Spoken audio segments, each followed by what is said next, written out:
Hello guys, welcome back again to my channel bersama saya Hansen di sini, dan seperti biasanya setiap harinya saya akan buatkan video seputar cryptocurrency. Apa kabar kalian hari ini semuanya? Semoga dalam keadaan yang baik-baik saja. Teman-teman, Bitcoin masih terlihat mencoba untuk mendapatkan momentum lebih lanjut setelah kemarin mendapatkan recovery dari kurang lebih area 76.000 sampai ke kurang lebih area 84.000 dolar. Sekarang kita stuck di kurang lebih range 82 sampai 81.000. Kita bakalan bahas di video hari ini kira-kira in terms of price action apa yang sedang terjadi, diikuti apa yang bisa kita expect berikutnya, dan juga data di belakang layar yang menurut saya cukup menarik untuk kalian simak. Jadi pastikan kalian stay tune terus sampai akhir video. Nah, teman-teman, per hari ini kita melihat crypto global market cap itu berada di angka 2,68 triliun dolar atau turun sekitar 1,15%. Nah, kalau misalnya kita melihat top 10 coin sendiri, keadaannya dominan berwarna merah meskipun ada beberapa yang hijau. Dan yang menjadi top performer hari ini adalah XRP. Kenaikannya 1,95% ke 2,28 dolar. So, itu adalah outlook sementara dari beberapa top coin yang ada. Sekarang kita langsung aja masuk ke beberapa data dan berita terbaru hari ini. Nah, yang pertama teman-teman, sebenarnya kita melihat data yang kemarin dirilis dan juga kemarin lusa, itu tergolong cukup positif untuk risk asset. Dikarenakan kita melihat baik data core PPI maupun data CPI yang kita lihat dirilis di hari Rabu kemarin, itu sama-sama menunjukkan ada terjadi penurunan yang lebih signifikan daripada perkiraan atau ekspektasi. Nah, core PPI kemarin, teman-teman, itu keluar di angka minus 0,1%. Oke, itu untuk yang month on month. Padahal ekspektasinya itu di angka 0,3. Dan yang core PPI, ini untuk year on year, itu ekspektasinya adalah 3,6%. Tetapi actualnya itu adalah di angka 3,4%. Sedangkan kalau misalnya teman-teman perhatikan di data CPI kemarin, core CPI itu juga lebih rendah daripada ekspektasi, aktualnya 0,2, untuk yang year on year 3,1, CPI-nya month on month 0,2, 2,8 untuk year on year. Semuanya itu di bawah ekspektasi. Jadi penurunannya lebih signifikan daripada perkiraan. Sehingga sebenarnya bagi saya ini adalah sebuah sign yang positif. Bahwa harusnya dengan ada data inflasi yang muncul ini, minggu depan kita bakalan melihat ada FOMC yang cukup menarik. Ini kalau kita lihat nih, next week gitu ya. Itu ada FOMC Economics Projections, ada FOMC Statement, ada Fed Interest Rate Decision, dan juga FOMC Press Conference. Jadi tanggal 20 Maret nanti, di dini harinya, akan ada beberapa event ini. Dan salah satu yang menurut saya akan menjadi fokus utama adalah FOMC Economic Projections-nya, teman-teman. Jadi, para anggota Fed akan memproyeksi kira-kira di tahun ini sampai beberapa tahun ke depan apa yang akan mereka lakukan. Ekspektasi untuk angka inflasinya, untuk tingkat penganggurannya, untuk interest rate-nya seperti apa, semuanya akan diluncurkan di sana. Dan dengan adanya data CPI beberapa hari terakhir yang menunjukkan terjadi penurunan yang lebih signifikan daripada perkiraan, harusnya kita bakal melihat the Fed yang cenderung lebih dovish daripada biasanya. Karena sekali lagi teman-teman, kalau misalnya mereka terlalu keras kepala gitu ya, untuk terus menahan suku bunga terlalu tinggi dalam jangka waktu yang cukup lama, sedangkan sudah ada indikasi bahwa inflasi itu sudah terus mengalami penurunan yang signifikan, maka mereka nanti jatuhnya overdue gitu. Bisa jadi masalah baru nanti muncul, bukan lagi inflasinya yang menjadi masalah, tapi tingkat pengangguran yang mulai start out of control. Nah, itu yang tidak mau mereka lakukan. Jadi, harusnya menurut saya pribadi, the Fed di minggu depan bakalan sedikit ke arah dovish, bisa jadi akan menciptakan juga sentimen positif untuk risk on asset. Risk on asset itu masuknya apa aja? Pasar saham Amerika Serikat, dan juga tentunya cryptocurrency. So, minggu depan akan menjadi minggu yang cukup menarik juga, teman-teman. Dan pastikan kalian, kalau misalnya merupakan traders, harus pantengin market. Kenapa? Karena pasti ada volatility yang bisa dimanfaatkan di sana. Selain daripada itu, teman-teman, setelah beberapa waktu terakhir kita melihat cenderung kebanyakan adalah outflow yang terus terjadi selama beberapa hari terakhir, atau bisa dikatakan 1-2 minggu terakhir, itu cenderung kebanyakan outflow ya, yang terjadi di spot Bitcoin ETF. Itu juga yang sedikit banyak mempengaruhi pergerakan harga Bitcoin yang sepertinya kesulitan untuk kembali mendapatkan momentum.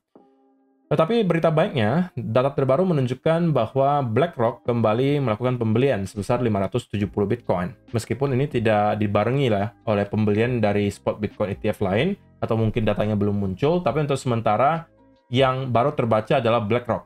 Pembeliannya 570 Bitcoin, meskipun bukan angka yang signifikan banget ya teman-teman, tapi at least kita sudah bisa melihat ada inflow. Nah, harapannya sekali lagi teman-teman adalah kita mau melihat ada konsistensi dari segi inflow dari spot Bitcoin ETF untuk bisa mendukung Bitcoin yang mendapatkan momentum. Nah, kalau berbicara soal price action-nya, apa yang terjadi ke Bitcoin selama beberapa hari terakhir gitu ya. Kita rangkum aja sedikit. Setelah kemarin kita berhasil untuk membentuk lower low baru dan menyentuh kurang lebih area 76.600 teman-teman, kita kemudian mendapatkan ada semacam dead cat bounce atau relief rally yang lumayan signifikan. Bahkan kita sempat menyentuh ke kurang lebih area 84.000 dolar. Nah, kalau misalnya teman-teman lihat dari segi price action-nya sendiri, kita itu di lower time frame harusnya telah berhasil untuk breakout sedikit di area lower high terakhir. Which is harusnya merupakan sebuah indikasi yang baik. Artinya ada perubahan momentum di sini. Walaupun ini masih di time frame kecil ya teman-teman, bukan di time frame besar. Di time frame besar ya cenderung semuanya masih tergolong dalam keadaan bearish. Tapi the short term, karena kita mendapatkan ada break dari area lower high terakhir di sini, maka ada potensi menurut saya pribadi bahwa minimum kita akan melihat Bitcoin untuk mendapatkan satu lagi push ke atas. Area yang bisa ditargetkan di mana? Minimum menurut saya ke kurang lebih area 86.000 dolar. Dan yang terakhir adalah mungkin di sekitaran area 88.500-an dolar. Karena di area tersebut, kita akan mendapatkan area major trendline yang telah terbentuk dari pertengahan bulan Februari kemarin hingga sekarang. Oke, struktur time frame besarnya masih bearish, tapi untuk short term cenderung bullish. Nah, tetapi, apakah itu berarti kita boleh langsung menekan tombol buy di sini? Ya, jawabannya tidak ya, teman-teman. Kalau misalnya kalian tidak bisa menemukan setup di sini dengan risk to reward ratio yang baik, maka tidak ada kewajiban bagi kalian untuk masuk ke dalam sebuah trade. Terkecuali kalian bisa menemukan ada trade yang RR-nya baik. Nah, kalau saya secara pribadi, teman-teman, hal yang bisa memperkuat, gitu ya, memperkuat chance bahwa kita akan melanjutkan kenaikan ke atas adalah apabila kita berhasil clear di atas area ini, teman-teman. Kalau kita berhasil clear di atas area trendline di sini, maka menurut saya secara pribadi, kita akan berpotensi besar menuju ke 86 sampai ke 88.000 dolar di sini. Oke, jadi untuk sementara waktu, bagi saya secara pribadi, biasnya cenderung lebih ke arah bullish. Kalau bagi saya. Kenapa? Selain daripada struktur lower high yang telah berhasil kita break kemarin, tetapi pergerakan Bitcoin selama kurang lebih 1-2 hari terakhir itu cenderung membentuk semacam konsolidasi kalau menurut saya pribadi ya. Jadi ini adalah impulsive move-nya, ini adalah sedang konsolidasinya, dan harusnya kita akan bisa melihat ada push berikutnya ke atas. Bagi saya, setup yang lebih rapi itu justru adanya di Ethereum ya teman-teman. Ethereum itu pergerakannya lebih rapi menurut saya daripada Bitcoin. Kita mendapatkan adanya rally, ada konsolidasi, dan ketika breakout, saya rasa kita akan bisa melihat Ethereum minimal hit ke kurang lebih area 2.000 dolar. Oke, jadi kalau misalnya diminta dipilih, ya saya sebenarnya lebih milih ke Ethereum. Kalau misalnya untuk trade breakout-nya. Nah, tapi kalau misalnya Bitcoin sendiri, saya building positionnya sudah dari kurang lebih area ini sih, teman-teman. Saya tidak mengajak teman-teman untuk melakukan hal yang sama, karena saya paham pasti teman-teman itu nggak bakalan mengerti bagaimana cara ngehandle posisi ini. Kalau saya pribadi, saya kadang-kadang agresif, kadang-kadang konservatif. Nah, kalau yang kali ini saya akui memang sedikit agresif, teman-teman. Oke, tapi itu karena saya juga mengerti bagaimana cara ngehandle-nya. Kalau misalnya ternyata saya melihat ada sesuatu yang bisa menginvalidasi skenario bullish saya, segera saya akan keluar. Oke? Dan invalidasinya bisa dalam bentuk apa? Kalau misalnya kita mendapatkan ada push di bawah area 78.800 di sini, dan kemudian start mendapatkan bearish continuation pattern maka menurut saya skenario bullish-nya terinvalidasi, teman-teman.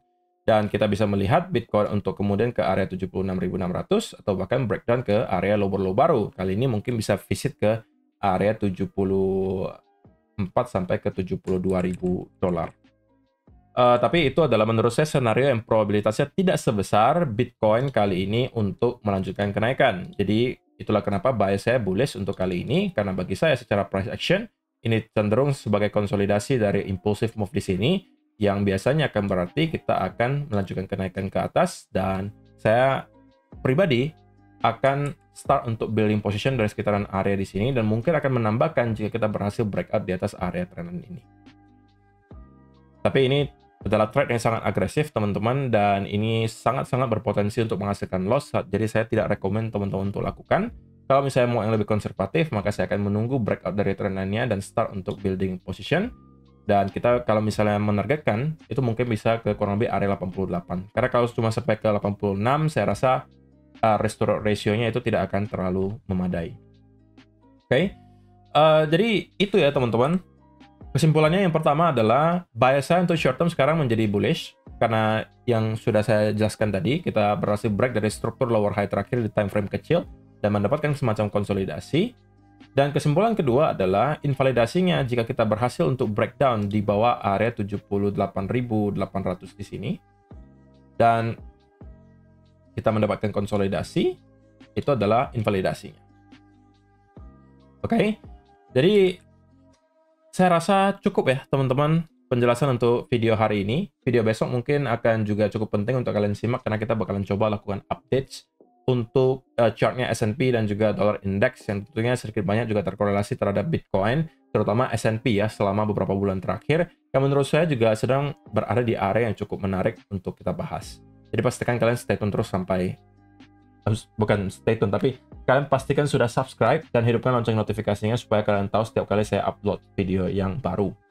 So itu aja, terima kasih untuk kalian yang telah menonton sampai selesai, see you in the next video, bye-bye.